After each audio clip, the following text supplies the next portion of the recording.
Hola, buenos días, mi nombre es Cristian Beltrán, bienvenidos a mi canal. El día de hoy quiero hacer un video sobre los peligros del exceso de pensamiento positivo. Y es que desde hace mucho tiempo quería hacer este video por la realidad colombiana y las lógicas que se han implantado en Colombia. En Colombia hace más o menos unos veintitantos de años se implantó una idea de la superación personal, el pensamiento positivo, digamos, el negacionismo de la realidad negativa. Que no está mal, digamos, no, yo quiero advertir que una buena dosis de emprendimiento y autosuperación es sana, es sensata, pero como todo en la vida, el exceso de todo es perjudicial, ¿sí? A mí me gusta la sal, la carne con sal, pero hay una dosis de sal que después de esa dosis es venenosa o es letal. Y lo mismo sucede con cualquier alimento o con cualquier condimento. A mí me gusta el limón, pero el exceso de limón es venenoso y es letal, ¿sí? Y imagina tú el alimento que sea, una persona que solo consume algo en exceso, pues tarde o temprano o inevitablemente le va a hacer daño. Pues lo mismo sucede con esta idea de la autosuperación, el pensamiento positivo, el emprendimiento y la superación personal. No tengo nada en contra de querer superarse. Al contrario, yo mismo fui consumidor de muchos de estos libros, algunos mejor elaborados que otros. Yo mismo soy un creyente, un heredero de Seminario Fénix y de toda esta ola de libros de superación desde Morphy en adelante, ¿sí? Pero considero que hay un riesgo latente, un riesgo inevitable que en Colombia se ha vivido cuando uno exagera las cosas, cuando uno exagera el discurso de la autosuperación y el pensamiento positivo. En Colombia hace aproximadamente unos 20 años, digamos, especialmente de la mano de dos personas, uno fue Jorge Duque Linares, al que le tengo un gran respeto, lo admiro mucho, no lo conozco en persona, creo que algún día lo conoceré, hasta fue candidato político, si mal no recuerdo, él tenía hasta un programa en donde enseñaba, ¿sí? Un programa sano, saludable, en donde, digamos, daba todo este culto del pensar positivo. Está bien, pero el mayor responsable fue, digamos, Yokoi Kenji Díaz, de que dice ser del Tolima, no lo conozco tampoco, y yo advierto que no tengo nada en contra de Kenji, de hecho, no creo que la intención de Kenji haya sido mala, creo que tuvo unas muy buenas intenciones y creo que el discurso de Kenji hay que tomarse con pinzas y hay que saber tratarse en la realidad. Pues, ¿qué sucedió?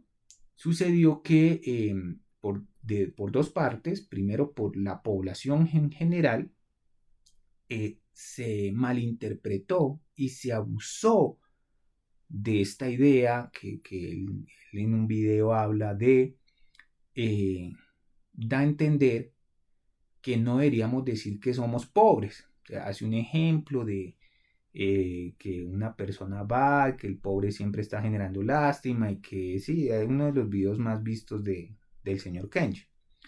Hasta estuvo en el Congreso haciendo un discurso, ¿sí? Yo concuerdo parcialmente con esta idea, digamos, creo que a lo que la lleva, no sé cuál habrá sido la intención de Kenji, no, como repito, no lo conozco y en el principio de la buena fe, el artículo 83 constitucional nos obliga a presumir la buena fe. En ese sentido, pues yo le quiero dar la buena fe al señor Kenji. Yo lo que creo es que la intención de él fue buena, creería yo, ¿no? O sea, y creería yo que hay que tener cuidado con la interpretación de este discurso. Lo que él quería decir era que no nos victimizáramos o que no generáramos lástima con nuestra situación. Está bien. Voy a volar un poquito el computador para minimizar el brillo. No hay nada de malo en eso. Pero, ¿qué pasó en Colombia? Por un lado, la población en general, incluyéndome a mí, que yo fui consumidor por mucho tiempo de lo que él decía, lo asumió de una forma exagerada, al punto de que llegamos a negar la realidad. Hasta ahí, pues uno diría, bueno, pues cada quien ve cómo interpreta lo que consume, ¿cierto? ¿Cuál fue el mayor peligro en Colombia?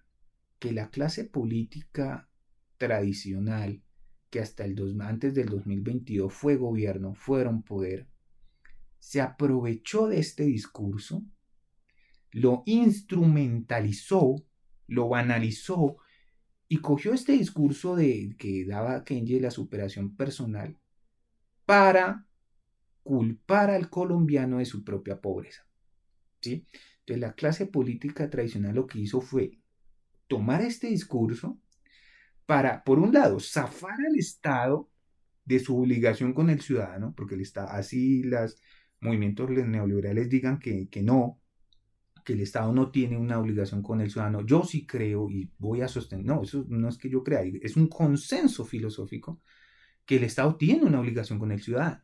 Entonces, claro, vieron en este discurso la oportunidad de decir, es que el ciudadano es pobre porque él quiere. O sea, el que es pobre en Colombia es pobre porque él quiere. Este es el discurso neoliberal de derecha que viene instrumentalizando ese discurso del señor Kenji, ¿sí? Decir, es que pobre, ¿cuál pobre? Si aquí no hay pobreza, ¿sí? Que, pues yo no sé si esa fue la intención de él, no sé, no me consta, pero cogieron este discurso, se aprovecharon de él, lo instrumentalizaron para zafar al Estado de su obligación. Entonces, una vía que no era construida por corrupción, ya no era culpa de los corruptos, no, era la gente era culpable de que esa vía no se construyera, porque era que la gente no quería esa vía, no quería progresar, ¿no? Cuando se veían personas condenadas por corrupción por eso. Entonces, un colegio que no se hizo por corrupción, entonces, no, la gente es culpable de no tener educación, porque es que es la gente la que no se quiere educar. No, no es porque hayamos capturado esos por corrupción, no, es porque la gente no se quiso educar, ¿sí? Entonces, la gente no vendía sus productos, no porque no hubiera vías, sino porque no querían, ¿sí? Entonces se instrumentalizó tanto este discurso que hoy en día se impuso la idea a 2025 que el colombiano pobre es pobre porque le da la gana, que el que no se educa es porque no quiere, porque es que como hay educación en todas partes y todo el mundo puede acceder a la educación, no, pues, sí, pues no quiere acceder a la educación, ¿cierto?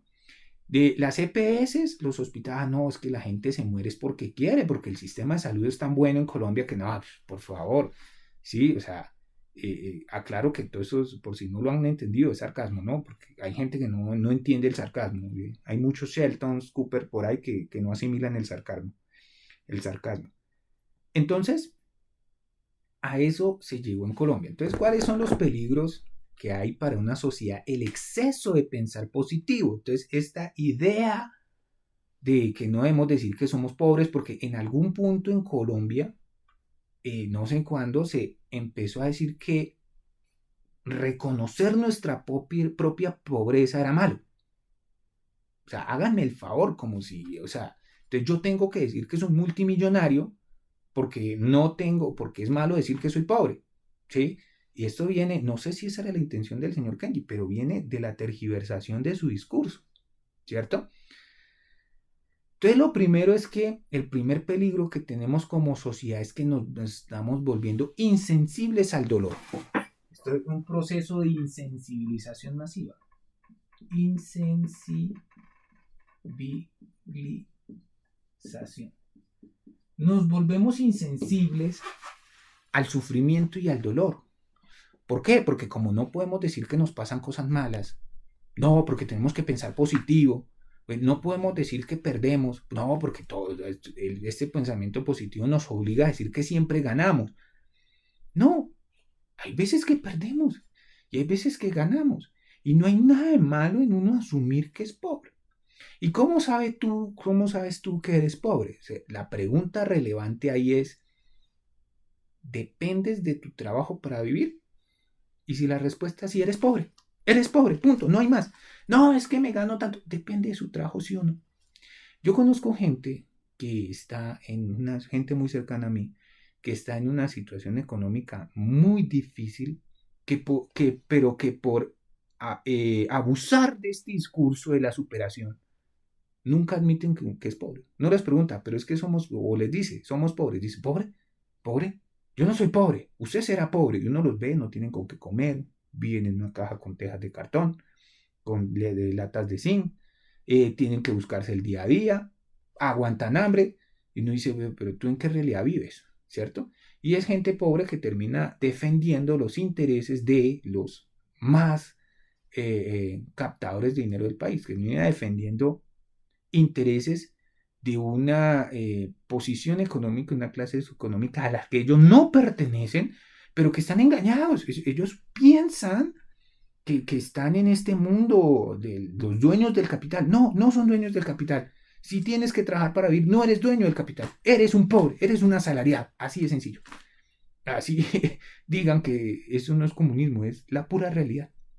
Entonces, el primer peligro del exceso de pensamiento positivo es que nos insensibiliza, nos vuelve insensibles, nos pasan cosas malas y no las admitimos porque estamos, por esta ideología, obligados a que siempre tenemos que pensar positivo. O sea, se nos puede morir un tío, se nos puede morir un hijo. Ah, no, pero es que hay que ver el lado positivo. Entonces nos va volviendo insensibles. Sí, yo no estoy diciendo que haya algo de malo en verle el lado positivo a todo. Claro, claro. Pero es que una cosa es asumir la vida con actitud positiva, que eso no creo que haya nada de malo en eso. Y otra muy distinta es volvernos insensibles ante nuestro propio dolor y sufrimiento, y peor, ante el sufrimiento de los demás. Lo segundo que es peligroso en esto, aparte de volvernos, pongámosle ahí, insensibles al dolor, es que vamos normalizando el dolor y el sufrimiento. Entonces, en el caso de la explotación laboral, ¿sí? Como ya no podemos decir que somos pobres, como no podemos decir que queremos descansar porque descansar es malo, entonces vamos normalizando que no sean 8 horas sino 9 horas laborales, vamos normalizando que no sean 9 horas sino 10, vamos normalizando que hoy vamos en 16 horas diarias, 14 horas diarias, vamos normalizando que en un transporte público nos demoremos 3 horas, ¿sí? Porque como no podemos decir cosas malas, tenemos siempre que pensar positivo, entonces vamos normalizando cosas. Es como en una familia, en un hogar, y en esto sí le hallo la razón al feminismo, una de las pocas cosas que le hallo la razón, cuando una mujer es maltratada y que por muchos factores va normalizando el maltrato. Bueno, eso también sucede en hombres. Yo conozco familias donde las mujeres sí son muy duras y muy abusivas con sus maridos. Los hay. Claro, no hacen el mismo escándalo porque el hombre suele aguantar más el dolor, ¿sí? Pero son cosas bien abusivas, como por ejemplo coger al hombre de chequera, negarle la actividad sexual casi que de por vida, ¿sí? Serle infiel y que él se tenga que aguantar eso, ¿sí? Meterle hijos que no son de él, son varias formas, o sea, eso no es solo del hombre a la mujer, ¿no? Pero el caso es que vamos normalizando todo, porque Colombia se convirtió en una sociedad que aguanta y aguanta y aguanta y está ahí como la mula a la que le da rejo y no se mueve, no se mueve. ¿Por qué? Porque como tenemos que pensar positivo, no podemos decir que somos pobres, no podemos decir que nos ha salido algo mal, no podemos decir que perdemos, entonces vamos normalizando los abusos del sistema de transporte, vamos normalizando que un sistema de salud de mierda, donde las EPS se enriquecen con la muerte de la gente, ¿sí? Donde para sacar una cita hay que poner tutela, o sea, tutela, imagínate, o sea, en un país decente eso ni siquiera debería existir, pero no, aquí hay que poner tutela para pedir la cita médica, porque si no, no lo hacen, ¿cierto? Y esperando a ver si uno gana la tutela o no. Vamos normalizando la explotación laboral y uno se va convirtiendo como en una bestia de carga que normalizan que en el trabajo te traten mal, normaliza un mal ambiente de trabajo, normaliza que el jefe abuse de ti, tanto laboralmente como sexualmente, ¿sí? Porque está este discurso de que detrás de usted hay 1000 personas, entonces si usted no es, entonces uno tiene que dejarse normalizar. Pues no, señores, no, este es un peligro del exceso de pensamiento positivo. No tenemos por qué normalizar lo malo. No tenemos por qué normalizar el abuso. Si algo es malo, no tenemos ni por qué ser insensibles ni por qué normalizarlo. Y el tercer peligro, que me parece el más peligroso de todos, valga la redundancia, es el negacionismo de la realidad. Entonces, el exceso de pensamiento positivo llega a tal punto que nos hace negar nuestra propia realidad. Entonces ya negamos que estamos en pobreza. Ah, porque eso es de comunistas decir que somos pobres. No. Negamos porque Yokoi Kenji nos dijo que no podíamos decir que era pobre. No, repito, no sé si esa fuera la intención de él. Pero así es como se ha interpretado en Colombia, tanto como por la clase que lo ha consumido, como por la clase política tradicional que abusó de ese discurso para culpar a la gente de sus propias desgracias. Entonces, si no accedían a la educación, era porque la gente no quería. No era porque no hubiera colegios, no, porque el Estado no tenía obligaciones, no, era porque la gente no quería. ¿Sí? Si la gente no progresa, no es porque el Estado, porque no haya empresas, no, es que la gente no quiere, es que la gente no quiere. El negacionismo de la realidad. Uno de esos es, por ejemplo, negar que en Colombia hay pobreza extrema. No, porque entonces ya es cosa de mamertos decir que en Colombia hay pobreza. Ay, ¿en Colombia hay pobreza? No, ¿cuál es? ¿Cómo así? ¿Cómo así que en Colombia hay pobreza? Por favor. Que no, o sea, hace un año hubo una discusión, 2024, inicios del 2024, muy fuerte en Twitter por la reforma educativa, eh, y había una posición que defendían gente como David Luna y Paloma Susana Valencia de la Serna, que era que el Estado, básicamente, lo voy a resumir, pero parafraseando, era algo así como que el Estado debía dejar de financiar la educación pública, ¿m?, por financiar la educación privada, que la prioridad del Estado era financiar la educación privada, los colegios y universidades de los que, casualmente, Paloma Valencia y David Luna eran dueños. ¿Sí? Entonces, que el Estado debía dejar de financiar la educación pública, porque la gente no podía acceder a eso, sino que tenía que financiar la privada.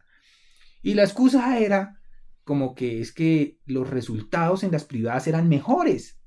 Claro, pero ellos no tenían en cuenta la falta de acceso a Internet, la falta de acceso a educación, las carencias que tiene la educación pública en regiones del país, ¿sí? Sino que a todo el mundo lo ponían en un rasero por igual y decían, no, mire, es que en Bogotá, en Chapinero, el colegio sacó mejores notas. Claro, un mismo examen diseñado para todo el mundo, donde en la Guainía, en el Bichada, nunca llegan libros de calidad para estudiar. Entonces, sí, un examen de comparar lo incomparable, porque comparaban, no es que en esa zona rural sacaron tanto puntaje, son malos, claro, pero no tenían en cuenta que no hay libros para estudiar, no hay acceso a la educación, no hay internet, no hay inversión pública en la educación, sino que hacían esa comparación a rajatabla.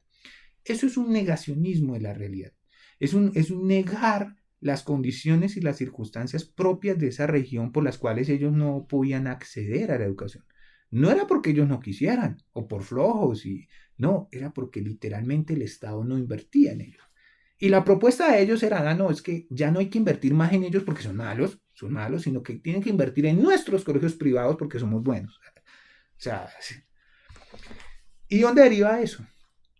En la instrumentalización del discurso del pensar positivo. Yo quiero cerrar diciendo que no hay nada de malo en ser emprendedor, no hay nada de malo en querer superarse. Si tú consumes el seminario Fénix, si consumes la filosofía estoica, si consumes, no sé, si eres te has leído todo lo que dijo Epicteto, bueno, listo. Si hoy en día consumes libros de lo que sea, si incluso haces PNL, perdón, y te sabes todo el modelo Blander y Glinder, todo el modelo de Erickson, no hay nada de malo en pensar positivo. Yo no creo que la intención de Yokoi Kenji Díaz haya sido que la sociedad sufriera esto, no. Yo creo que la intención de él era como, bueno, mira, no nos victimicemos y dejamos de usar nuestra condición para generar lástima. Listo, está bien, uno le haya cierto valor a ese discurso, pero es que el exceso de todo también es perjudicial, ¿sí? A mí me gusta la sal, pero no por eso voy a usar un kilo de sal en una comida. Y también uno debe saber en qué lo utiliza. El mismo ejemplo de la sal. Yo no voy a usar la sal en una limonada, no. También me gusta el limón, pero no por eso voy a exprimir un bulto de limones en un caldo, no. O sea, hay unos límites sanos en los que uno debe llevar las cosas. Entonces los invito a que reflexionen sobre los límites de hasta dónde puede llegar el pensar positivo. debe llegar hasta insensibilizarme a mí, al dolor, volverme inmune al dolor. Ese es el objetivo del pensar positivo. O debe llegar a que yo normalice situaciones de abuso porque no puedo decir que una situación es negativa. No. Entonces, así como es bueno pensar positivo en las dosis justas y adecuadas, no hay nada de malo en reconocer y asimilar las cosas negativas que te pasan.